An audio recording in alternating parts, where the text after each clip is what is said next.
Come on, open it. Mom laughed as she handed my brother's twin boys 2 silver envelopes. You'll love what Grandma picked this time. The boys ripped them open, cash spilled out, brand new iPads followed. The room filled with squeals, clapping, and camera flashes. Then Mom turned to me, to us. Her smile thinned like a knife. She reached into her purse, paused, then dropped her hand. She doesn't count as family, she said flatly, glancing at my 6-year-old. No point wasting money. Dad snorted. Yeah, save it for the real grandkids. Laughter. Real, ugly laughter. The balloons shimmered above the table. The frosting on the cake started to blur through my tears. I felt my daughter's small hand clutch mine, confusion flickering in her eyes. She didn't cry. She just looked up and whispered, "Did I do something bad, Mommy?" I smiled for her. My cheeks burned, but I smiled. "Of course not, baby," I said softly. "We're just done here." No yelling. No scene. I took her hand and walked out past the streamers, past the stairs, past the smell of cheap champagne and fake family. Outside, the air was colder, sharp enough to cut the ache in my throat. I buckled her into the car seat, kissed her forehead, and watched the glow of the birthday candles fade through the window. My name is Eden Vale, I'm 34. And that night, the word family died for me. I drove home in silence, the road lights slicing through the dark like judgment. I kept thinking, all those years, I paid their bills, helped with loans, bought groceries when Dad's business ventures failed. I thought I was loved. I thought helping made me belong. But love shouldn't feel like a receipt. By midnight, I was at my desk, papers spread, accounts open, hands steady. Every luxury they built on my money, every car, card, and family investment tied to me, I traced it, piece by piece. When I hit cancel on the SUV lease in Mom's name, I didn't blink. When I froze the shared card Dad used for his expenses, I didn't hesitate. And by morning, when their cards declined everywhere, I didn't feel guilt. Just silence. And for the first time in years, it felt like peace. If this ever happened to you, say same in the comments. The first ring came at 6:07 a.m., shrill, desperate, and too early for decency. Then another. And another. By the 5th call, I didn't even glance at the screen. "Mom," I murmured, pouring milk into my daughter's cereal. "Do you like strawberries today?" She nodded sleepily. Her curls glowed gold in the morning light. For the first time in years, breakfast felt quiet, not like the battlefield my parents' house always was. Then the phone buzzed again. Dad this time. Followed by my brother. The text stacked like a storm. "What did you do? Our car won't start. The bank said fraud alert?" Eden answered the damn phone. I set the phone face down. My daughter giggled when a bird landed on the windowsill, pecking crumbs off the ledge. That tiny sound, the flutter of wings, drowned out all their noise. They always said I was too soft. Too forgiving. Too emotional to handle real business. But emotion, I've learned, makes you dangerous, once you learn to aim it. By noon, I drove my daughter to school, humming along to her favorite song.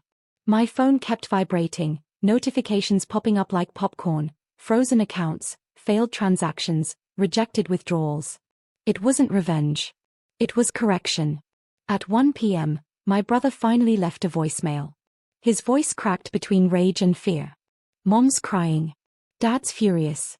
They said you'll regret this. Fix it before it gets ugly." I almost laughed. Ugly? They'd shown me ugly for years. Birthdays skipped, Christmas gifts forgotten, my daughter erased from family photos because she doesn't fit the aesthetic. When I picked her up that afternoon, she ran into my arms and said, "Mommy, today was perfect." It was. Because for the first time, I didn't have to beg to be seen. They were finally the ones on their knees. That night, as I turned off my phone, I whispered, "Let them learn what silence feels like." And somewhere across town, I knew, they were learning fast. By the next morning, their silence wasn't peace, it was strategy. That's how they operated, guilt first, gaslight second. At 8:12 a.m., my brother texted. "Mom says you misunderstood. Come over so we can talk like family." Family. That word again, dressed up like it still meant something. I didn't reply. Instead, I scrolled through the banking app and watched another auto payment bounce, their utilities this time. Funny how expensive kindness had become. By noon, my cousin sent a photo. They were all gathered at my parents' house, the family meeting. Coffee cups, crossed arms, fake concern. My mom's face looked red from crying, or maybe rage. Dad's expression? That smug mix of pride and panic. The kind he wore when he realized the world no longer bowed to him. They even pulled out old photos of me, childhood pictures. Probably trying to rewrite history. The same people who called me a burden were now pretending I was beloved. I could almost hear Mom saying, "She's just dramatic, always has been." That's how she excused everything, by painting my pain as performance. That evening, my brother showed up at my gate. His car looked dull without gas, no more free fill-ups. He shouted through the intercom, "Eden, you're destroying this family." I stepped to the camera, calm as still water. "No," I said quietly. "You already did." He slammed his hands against the gate, but I didn't flinch. I simply turned the switch that powered the intercom off. His voice vanished mid-threat. Inside, I found my daughter drawing on the living room floor. A family, stick figures, smiling. She looked up at me. "Can I make them hold hands, Mommy?" I hesitated, then knelt beside her. "Only if they're kind to each other." Her small nod broke something inside me, a quiet truth. She was learning what I never had, that love isn't owed, it's earned. Outside, his engine started. The sound faded down the street. And the silence he left behind was beautiful. By Friday, they'd stopped pretending to care, and started pretending to be victims. Mom's Facebook page lit up with cryptic posts. "Some children forget who raised them. Ungrateful hearts always pay a price." Each one garnished with a sad emoji and an old family photo, me, holding a toddler version of my brother's son. The comments poured in, "Stay strong, Linda. Kids these days." I didn't reply. I just watched. Because letting people expose themselves is more satisfying than any reply could ever be. At work, my coworker Amber glanced at her phone, then at me. "Eden," she whispered. "Your mom's kinda posting stuff about you." I smiled faintly. Let her. What she didn't know was that every cent my parents ever flexed online, the vacations, the investments, the gifts they bragged about, were under my tax umbrella. Meaning their little pity party was funded by my silence. That afternoon, my daughter came home from school holding a handmade card. "It's you and me," she said proudly. "We're a team." I hugged her tight. Her words felt like a lighthouse in the fog. Later that night, as I scrolled through the comments again, one caught my eye, from a family friend who also happened to work at the same local bank. "Linda, maybe it's time people knew whose accounts were really tied to whose." That line made my pulse stop for a second. It was happening. The truth was slipping out, not from me, but from someone inside their circle.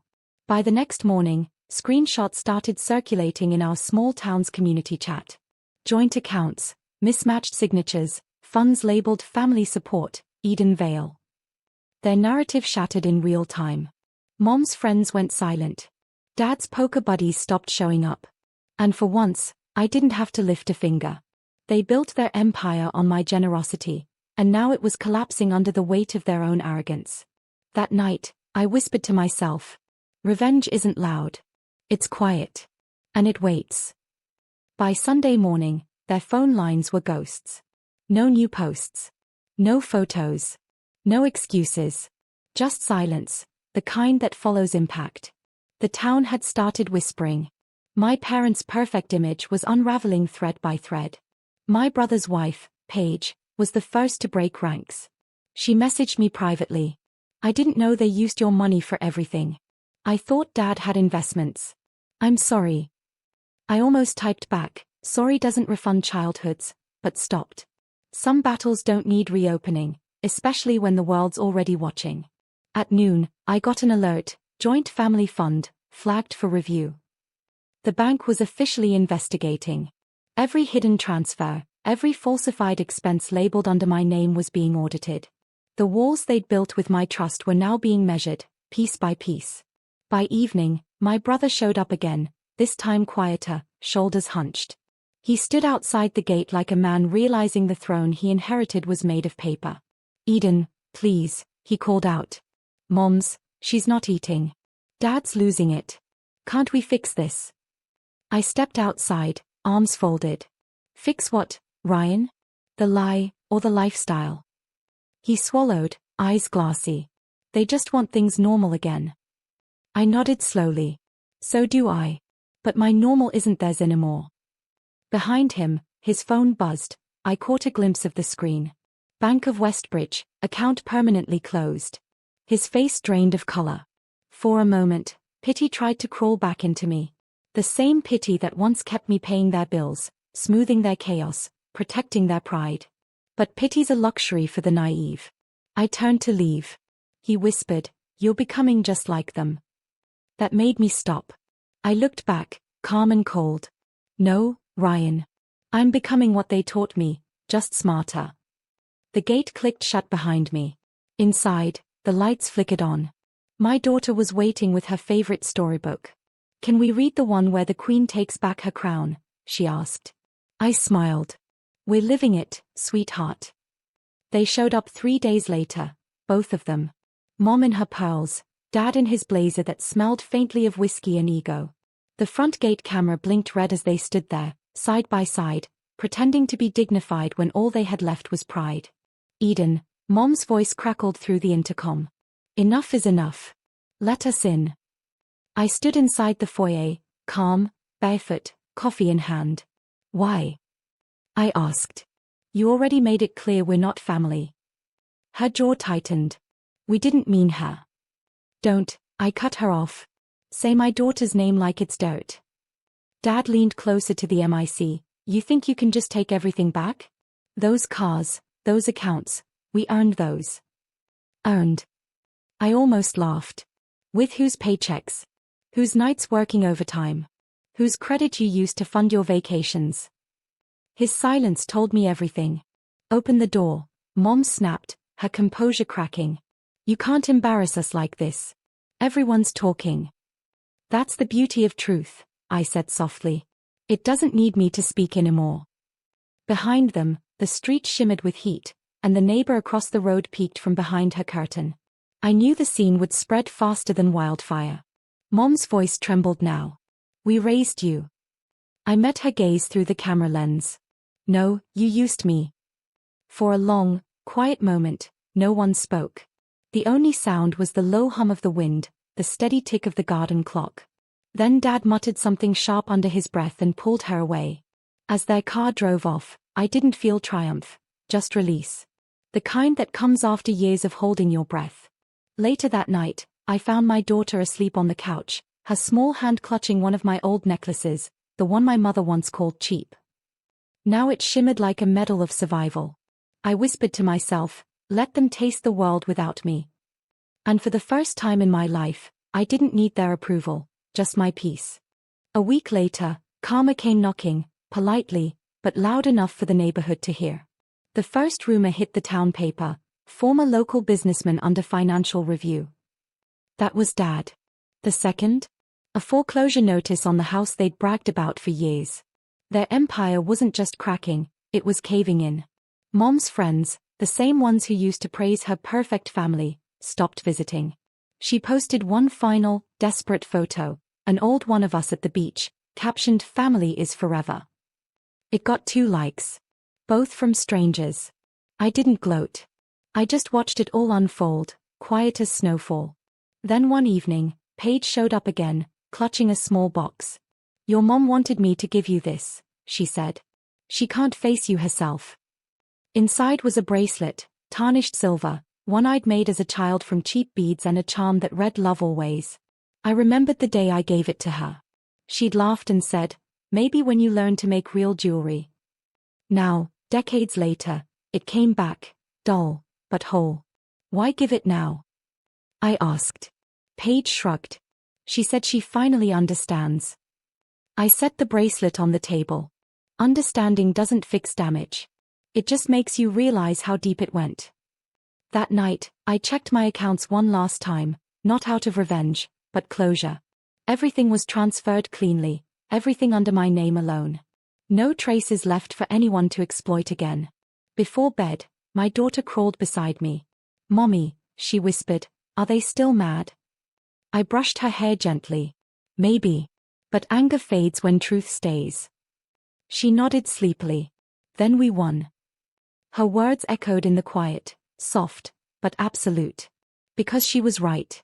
Winning wasn't about watching them fall. It was about standing tall without them. As the house settled into stillness, I looked at that bracelet on the table, a relic of what used to be love, and whispered, "I don't need their version anymore." The invitation arrived a month later, cream paper, gold ink, like nothing had happened. "Family dinner. Let's start fresh." I almost laughed. Starting fresh was easy for people who'd never been burned. Still, I went. Not for them, for closure. When I walked into the restaurant, every head turned. My parents sat at the long table, smaller somehow. The confidence that once filled the room around them had drained out, leaving only apology-shaped smiles. Mom rose slowly. "Eden," she whispered, voice brittle. "You look good." I nodded. "I am." Dad cleared his throat. "We just want to put everything behind us. What's done is done." "What's done?" As if betrayal was a spilled drink. I looked at them, really looked. The people who once towered over my life now looked like strangers wearing their own regrets. "I forgave you already," I said softly. Mom blinked. "You did?" "Yes. The moment I stopped needing your approval." The table went silent. Even my brother couldn't look up. The waitress set down the check, and when Dad reached for it, his card declined again. He looked at me, almost expecting help. I just smiled politely and paid for my meal. My meal, not theirs. As I stood to leave, Mom whispered, "We're still your family." I turned back, eyes calm. "Then start acting like it." Outside, the night air felt clean. The city lights shimmered against the car window like quiet applause. My daughter's laughter echoed from the back seat as she held her new toy, one I'd bought with my own money, my own peace. I realized then, revenge hadn't destroyed me. It had refined me. You don't always burn bridges to win. Sometimes, you just stop crossing theirs. As I drove away, I looked once in the rearview mirror, at the restaurant shrinking behind us, at the family I once begged to see me. They finally did. But from a distance.